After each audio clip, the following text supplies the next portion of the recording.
जय हिंद साथियों, आप सभी का फिर से स्वागत है हमारे वीडियो में। और यह वीडियो वास्तविक संख्या का 9वां पार्ट है, रियल नंबर का 9वां पार्ट है। पिछले के क्लास में हमने बता रहे थे अभाज्य गुणनखंडों विधि द्वारा जो है एलसीएम और एचसीएफ ज्ञात करने के लिए जब इस तरह का सवाल को बनाना होता है तो सबसे पहले क्या होता है कि जो संख्या दिया होता है उसका प्राइम फैक्टर तोड़ना होता है। उसके बाद जो है सवाल को बनाया जाता है और यही चीज जो है ये घात के आधार पर रहता है, यानी पावर के आधार पर, मतलब पावर के रूप में रहता है सवाल। तब हम लोग क्या करते हैं, एलसीएम और एचसीएफ ज्ञात करने के लिए जिस पर अधिक घात होता है वो एलसीएम कहलाता है और कम घात वाला जो है एलसीएम एचसीएफ कहलाता है। इस प्रकार के सवाल को जो है मैंने पिछले के वीडियो में कर दिए हैं। आइए उससे थोड़ा सा आगे टॉपिक है, टॉपिक नहीं सवाल है, सवाल में चेंजिंग है ना। तो देख रहे होंगे आप लोग सवाल बोर्ड पर जो है सवाल देख रहे होंगे। फर्स्ट प्रश्न मतलब पहला प्रश्न 120 के अभाज्य गुणनखंडों का अधिकतम घात क्या कर रहा है, 2 का अधिकतम घात। यहाँ पर अधिकतम घात 2 का, ठीक ना। यहाँ पर 2 का अधिकतम घात क्या है, इस प्रकार के सवाल रहेगा। और इस प्रकार का सवाल जो है बहुत आसान विधि से, मतलब बहुत आसान से बनने वाला है, आपको समझ में आ जाएगा अच्छे तरीके से अगर जो वीडियो को देखते रहते हैं तब। अगर जो पिछले के वीडियो नहीं देखें तो उसको जाकर जो है वॉच करिए, मतलब कि देखिए, तब जो है सवाल जो है अच्छे तरीके से और भी बेहतरीन तरीका से आपको समझ में आएगा और सवाल परीक्षा में आया हुआ पूछा, मतलब आएगा तो बन जाएगा आपसे।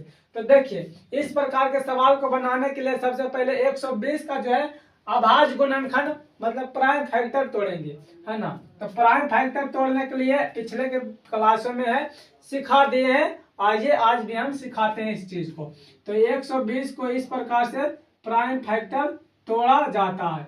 2 बेरी के लगाते हैं तो होता है एक 60 बेरी, मतलब 60 बेरी में कटेगा, 2 से लगाएंगे। उसके बाद 2 से फिर से लगाएंगे तो 30 बेरी में कटेगा। उसके बाद 30 फिर से 2 बेरी के कट रहा है तो 2 बेरी के कट रहा है, यानी 15 बेरी में कट रहा है। उसके बाद 3 से लगाएंगे तो 5 बेरी में कटेगा, इस प्रकार से 5 बेरी में कट जाएगा। उसके बाद देखिए इसका 120 का जो है ना प्राइम फैक्टर अब नहीं टूटने वाला है, यही है प्राइम फैक्टर। तो इस प्रकार से लिख लेंगे 120 हाल लिखकर लिखेंगे 120 के प्राइम फैक्टर क्या आया है तोड़कर, तो 2 गुना 3 गुना 5 के रूप में आया है। 120 का प्राइम फैक्टर ऐसा में आया है। जब इसी संख्या को आपस में गुना करिएगा तो फिर से वही चीज आ जाएगा 120, यानी कि इस रूप से हम लोग इस रूप में बदल दिए हैं। 120 इस रूप को 120 जो है इस रूप से इस रूप में बदल दिए हैं। 120 को इस तरीके से हमने लिख दिए और पूछा गया है 2 का अधिकतम घात। तो देखिए 2 का अधिकतम घात, तो 2 कितना बार आया है, 2 जो है 3 बार आया, तो गुना के रूप में है और सभी के पावर में 1 है। सभी के पावर में क्या है तो 1 है, तो 2 3 बार आया तो पावर जुट जाता है, गुना में है तो पावर जुट जाता है इस प्रकार से। और गुना 3 पर पावर कुछ नहीं है तो 1 है और 5 पर पावर कुछ नहीं है तो क्या है, तो 1 ही है। 5 पर पावर भी 1 ही है, इसलिए पूछा जा रहा 2 का अधिकतम घात, है ना। तो 2 का अधिकतम घात, तो इसका पूछ रहा है, इसका 2 का अधिकतम घात। तो 2 का अधिकतम घात देखिए, तो 2 का अधिकतम घात क्या है तो 3 है, तो यही हो जाएगा, यही हो जाएगा। यहाँ पर लिख लेंगे 2 का अधिकतम घात जो है कितना है तो 3 है, अधिकतम घात 3 है। यह उत्तर हो गया इस प्रश्न का। इस प्रश्न का जो है उत्तर हो गया। इतना तक है, बना दीजिएगा तो 1 नंबर 2 नंबर में मिल जाएगा। या इसी प्रश्न को जो है ऑब्जेक्टिव में भी पूछा जा सकता है। ये जरूरी नहीं है कि सब्जेक्टिव के लिए है और ये भी जरूरी नहीं है कि ऑब्जेक्टिव के लिए है। सब्जेक्टिव ऑब्जेक्टिव दोनों के लिए ये सवाल होगा। आइए अगला सवाल में हम लोग चलते हैं। अगला सवाल है हमारा 630 के अभाज्य गुणनखंड में 630 के अभाज्य गुणनखंड में 5 का अधिकतम घात बोला गया है निकालने के लिए। 630 में 630 का अभाज्य गुणनखंड में अभाज्य गुणनखंड में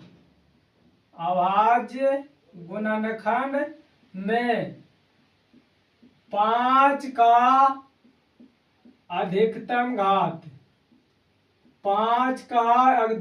घात निकाले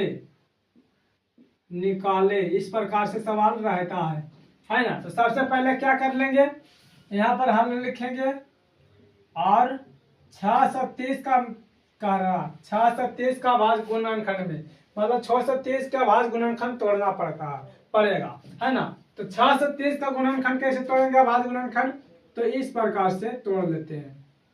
2 बेरी के लगाएंगे तो 2 तिया 6, 3 एकम 3, 3 पचे 15। अब 2 बेरी के नहीं लगने वाला है, 3 बेरी के लगाते हैं। तो 3 बेरी के लगाएंगे तो देखिए 3 बेरी के 3 एकम 3 और 0, 3 पचे 15 हो जाएगा इस प्रकार से। उसके बाद फिर से 3 बेरी के लगाएंगे, 3 बेरी के लगाएंगे तो 3 तिया 9, 3 तिया 9 और 3 पचे 15। उसके बाद फिर से लगाएंगे। अब 3 बेरी के नहीं लगने वाला, 5 बेरी के लगाते हैं तो 5 गुना 7। इस प्रकार से आप अभाज्य गुणनखंड 630 का अभाज्य गुणनखंड इस प्रकार से आप तोड़ सकते हैं। तो 630 का अभाज्य गुणनखंड क्या आया है, 2 गुना 3 गुना 3 गुना 5 और गुना में 7 आ जाए इस प्रकार से। तो देखिए इसमें केवल एक ही बार दिख रहा है, एक बार दिख रहा है तो इसका मतलब 2 पर पावर 1 है गुना 3 जो है कई बार है तो 2 बार, यानी कि 3 पर पावर 2 हो जाएगा। 5 एक बार है तो 5 पर पावर 1 हो जाएगा और 7 एक बार है तो 7 भी एक ही बार होगा। पूछा जा रहा है 5 का अधिकतम घात, तो 5 का अधिकतम घात, 5 पर अधिकतम कितना घात आया है, 5 पर जो है कितना घात आया है, तो 1 आया है। तो लिखेंगे 5 का अधिकतम घात, 5 का अधिकतम घात जो है 1 है, 1 है और यही उत्तर हो गया अपना इस प्रश्न का उत्तर। तो आइए इस प्रकार के सवाल को जो है हम, अब सवाल बहुत है लेकिन सिखाना है मुझे केवल, यहाँ पर ना कि बताना है ढेर सारा सवाल, सभी के सभी सवाल जो है एक ही पैटर्न पर बनेगा। आइए उससे हम थोड़ा सा और आगे चलते हैं, या फिर एक आध सवाल और करवा लेते हैं, तब जो है एक आध सवाल और करवा लेते हैं, तब जो है आप सीख जाएंगे बढ़िया तरीके से, है ना। एक सवाल और कर लेते हैं, एक सवाल और कर लेंगे और आप अच्छे तरीके से समझ जाएंगे। दूसरा नंबर सवाल हो गया। तीसरा नंबर सवाल में दिया गया 23,750 के अभाज्य गुणनखंड में 5 का अधिकतम घात पूछा गया। 23,750 के अभाज्य गुणनखंड में अभाज्य गुणनखंड में 5 का अधिकतम घात, 5 का अधिकतम घात निकाले 5 का अधिकतम घात बोला गया है। तो 23,750 का अधिकतम घात हम पहले प्राइम फैक्टर तोड़ेंगे अभाज्य गुणनखंड, है ना। तो 23,570 नहीं है, 750 है। 750 है, इसका हम कर लेंगे क्या, तो देखिए अभाज्य गुणनखंड तोड़ते हैं तो 2 बेरी के पहले लगाएंगे, 2 एकम 2, फिर से 2 एकम 2 और 2 8 16 और 2 7 14 और 2 5 10 हो जाएगा। उसके बाद है जो 5 से कटने वाला है, 5 से काटेंगे तो देखिए 5 दूनी 10, इसमें भाग देंगे 11 तो 2 बेरी की कटेगा बच जाएगा 1, बच जाएगा 1 तो 5 या 15, 18 हो जाएगा ना जी। तो 5 या 15 बचेगा, उसमें से 3, 5 सत्ते 35, 5 सत्ते 35, 7 वेरी 2 पचे 25, इस प्रकार से फिर से 5 वेरी के लगा देंगे तो 5 चौका 20 हो जाएगा और 5 सत्ते 35, 5 सत्ते 35, 7 वेरी में और पचे 25 हो जाएगा। उसके बाद देखिए तो फिर से 5 वेरी के लगेगा तो 5 वेरी के लगेगा 8 पचे 40, इसमें बचेगा क्या 8 पचे 40 और 8 पचे 40, 9 पचे 45 है ना, 9 पचे 45 बचेगा 2, इसमें 47 में भाग देंगे तो 2 बचेगा ना, तो 2 बचने का और 2 5 25 हो जाएगा, 2 पर 25 और 5 वेरी में कटेगा। उसके बाद 95 जो है, 95 जो है कितना बार के कटेगा तो फिर से 5 वेरी के 19 पचे 95, 19 पचे 95 कट जाएगा 19 वेरी के। अब जो है ये नहीं कटने वाला है ना, अब ये नहीं कटने वाला है, यही रहेगा। तो इसका अधिकतम घात बोला गया पहले प्राइम फैक्टर क्या आया 2 गुना 5 गुना 5 गुना 5 गुना 5 और गुना में 19 है, इतना आया है। 23,750 का प्राइम फैक्टर तोड़कर इतना आया है। तो देखिए 2 एक बार है तो 2 पर पावर 1 लिखेंगे, 5 कितना बार है तो 5 जो है 4 बार है, 4 बार और 19 जो है 1 बार। और इसमें हमसे पूछा जा रहा है 5 का अधिकतम घात, तो 5 का अधिकतम घात देखिए तो 4 है, तो लिखेंगे इस प्रकार से लिखेंगे अतः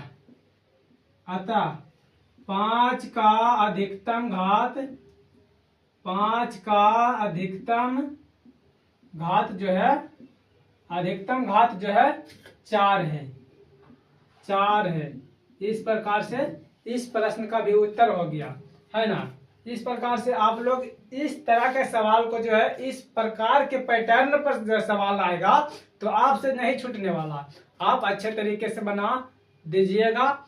बस आपको प्राइम फैक्टर तोड़ने आना चाहिए इस प्रकार से। इस प्रकार से जब आप प्राइम फैक्टर तोड़ लेंगे तो अच्छे तरीके से जो सवाल को बना सकते हैं और बनाना बहुत आसान है। आइए अगला सवाल है, अगला जो है टॉपिक है गुणनखंड वृक्ष। गुणनखंड वृक्ष कहते हैं किसको तो देखिए, गुणनखंड वृक्ष कहते हैं किसको तो देखिए बोर्ड पर आप लोग ध्यान देते रहिएगा है ना। मिटाल के जो है हेडिंग देते हैं पहले और सवाल लेते हैं के बाद, सवाल लेंगे और सवाल से ही आवाज गुणनखंड वृक्ष सीख सकते हैं। आवाज गुणनखंड वृक्ष अगला हेडिंग में रहेगा अपना, पेन नहीं उग रहा, अगला हेडिंग में रहेगा आवाज गुणनखंड वृक्ष। आवाज गुणनखंड वृक्ष इस प्रकार से फैक्टर ट्री है ना। जैसे कि मान लो कि ये है 8 है, इसका हमें आवाज गुणनखंड वृक्ष ज्ञात करना होगा। तो इसमें कितना वेरी से भाग देंगे तो देखिए इसमें 2 से भागा देंगे तो कितना बेरी में आएगा 4 बेरी में आ जाएगा, 4 बेरी में कटेगा है ना। अब इस 4 में कितना से भाग देंगे कि कटेगा तो इसका भी 2 बेरी से भाग देंगे और कट जाएगा अपना कितना बेरी में 2 बेरी में। तो यही तो है अपना क्या है, यही जो है अपना आवाज गुणनखंड वृक्ष कहलाता है। अगला सवाल जैसे कि ले लेते हैं 12 ये है सवाल है ना, एग्जाम्पल है एग्जाम्पल नंबर 2 में, और ये हो गया एग्जाम्पल नंबर 1 है ना। तो इसमें क्या चीज से हम भाग देंगे कि ये कटे, तो इसमें आप 6 से भी भाग दे सकते हैं, 2 से भी भाग दे सकते हैं। मतलब इसका आवाज प्राइम फैक्टर ने बोला, भाग नहीं देने के लिए बोला, प्राइम फैक्टर बोला। जैसे कि इसका प्राइम फैक्टर आवाज गुणनखंड प्राइम फैक्टर बोला गया है ना।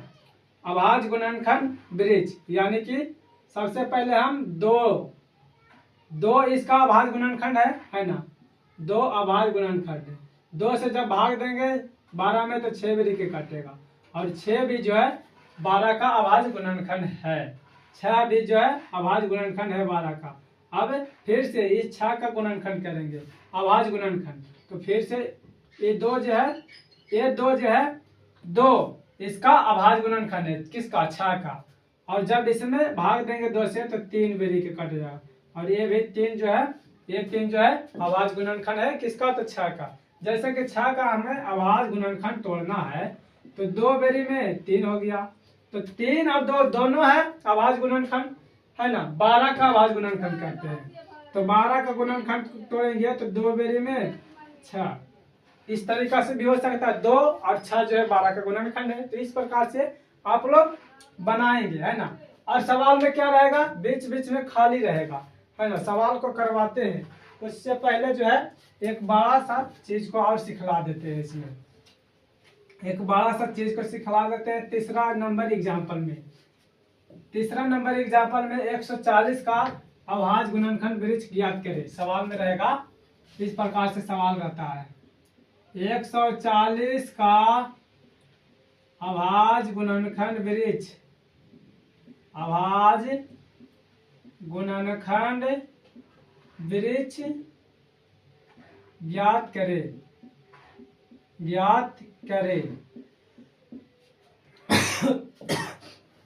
है ना।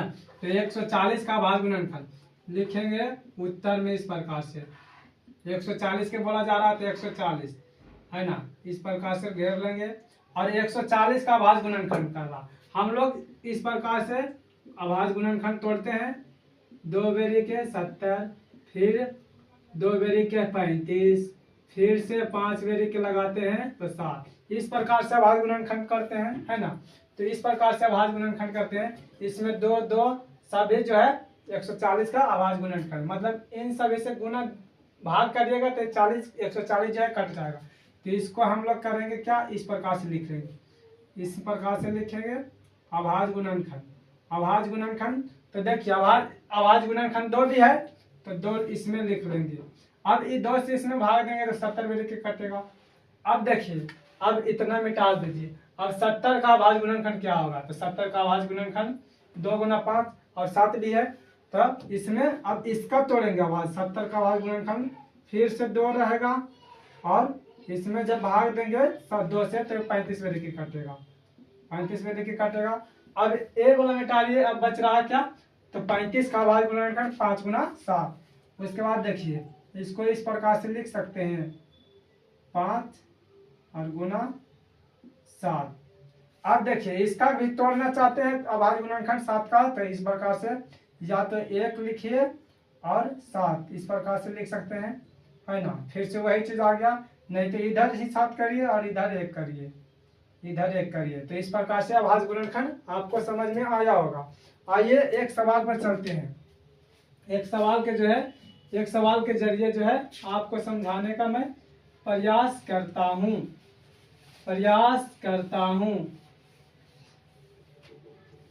एक सवाल के जरिए जो है प्रयास करता हूँ। सवाल में है, मिटा लेते हैं इसको, अभाज्य गुणनखंड फैक्टर को मिटा लेते हैं, तब जाकर जो है अच्छे तरीके से आपको अच्छे तरीके से जो है सवाल एक देते हैं, बनाते हैं या नहीं, सिखाने का प्रयास मैं करता हूँ। निम्न आकृति में, सवाल में है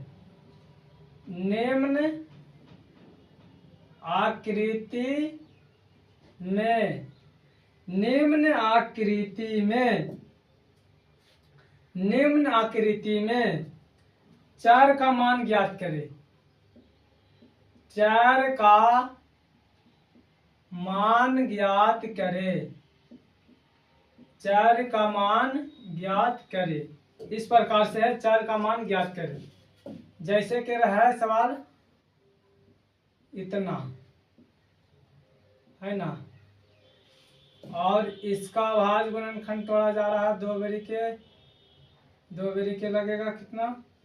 यहाँ पर है a, यहाँ पर कुछ इससे भाग देंगे तो कुछ आएगा, फिर इसको हम तोड़ेंगे तो यहाँ पर मान लेते हैं 3 बेरी से भाग देंगे, और इसको हम मान लेते हैं b,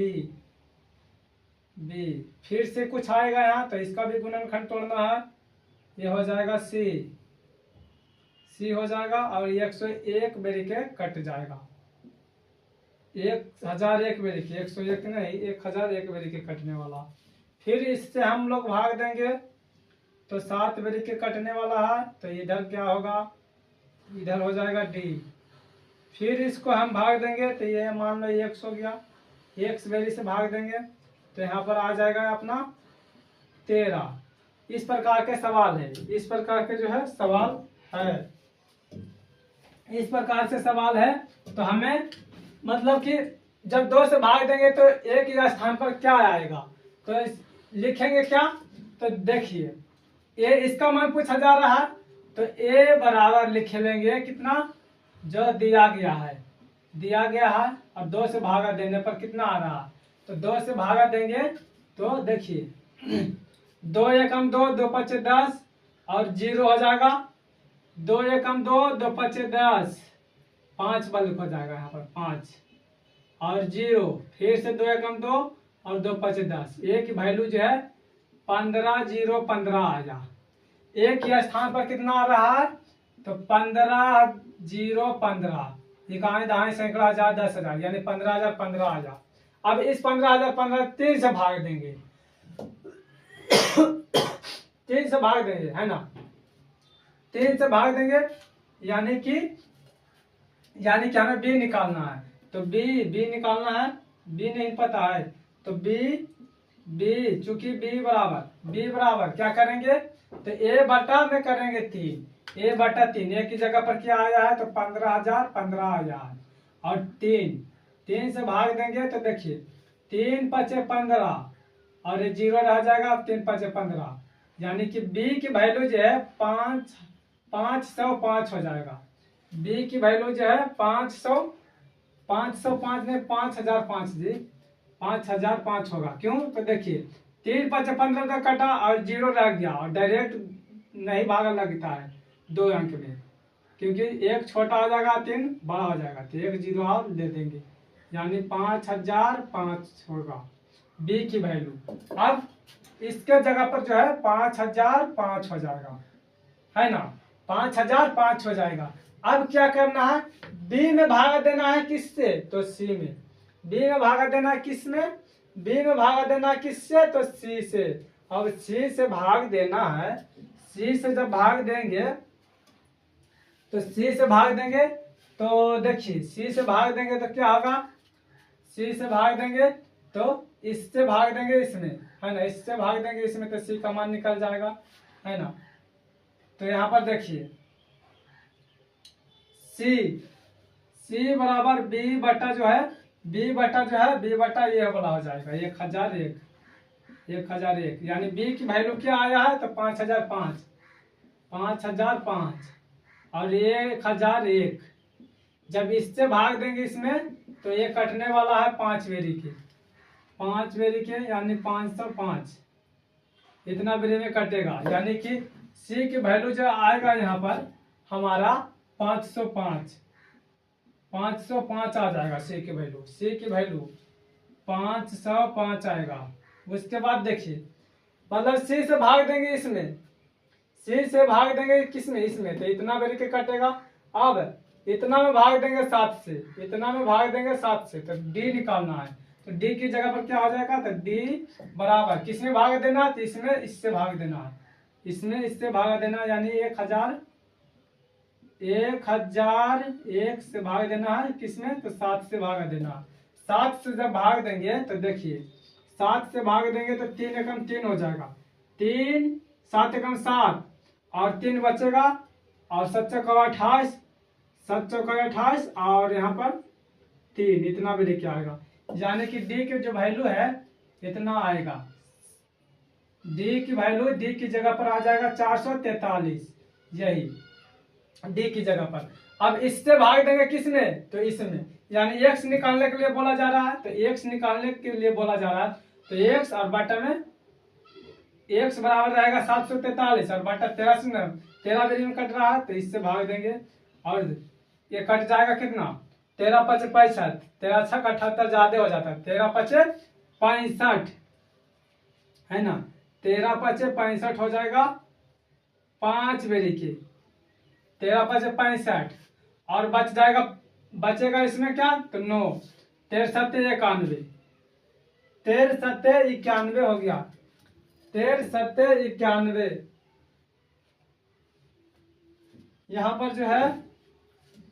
पर जो है डी की वैल्यू आया है इतना, तो कितना बेरी के कटने वाला है, डी की वैल्यू इतना आया है 5, कितना आया है, इसका वैल्यू जो है 5 ही होगा, इससे भाग देंगे इसमें तो 5 ही बेरी आएगा। सी का जो वैल्यू है, 5 होगा। अब हमें फिर से डी निकालना पड़ेगा, क्योंकि गलती हम कर दिए। डी का निकालने के लिए क्या होगा, तो डी निकालने के लिए क्या होगा, तो डी निकालने के लिए हमें भागा देंगे इससे, इसमें भाग देंगे, यानी कि 1001 में भाग देंगे किससे, तो 7 से, तो 143 बेरी की कटेगा, यानी कि यहाँ पर जो है 143 हो जाएगा। डी की वैल्यू जो है 143 आएगा।